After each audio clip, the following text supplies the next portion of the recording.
हालौगे सुना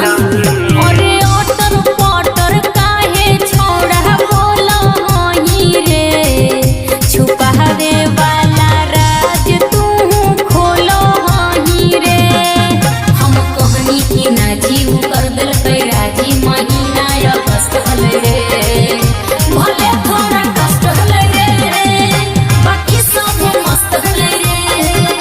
भले थोड़ा कष्ट हले रे बाकी सब मस्त हले रे भले थोड़ा कष्ट हले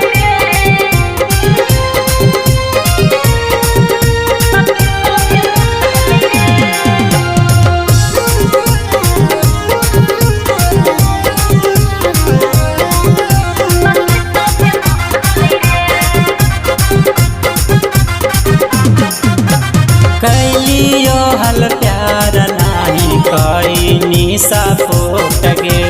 कैसे पलंगिया पर सहानी चोट गे अरे पियावा हलई संजीत सहजनमा रे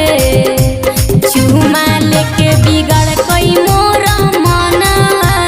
रे हई विक्रम के माल छोड़िए ससुराल सब कहे जबरदस्त हले रे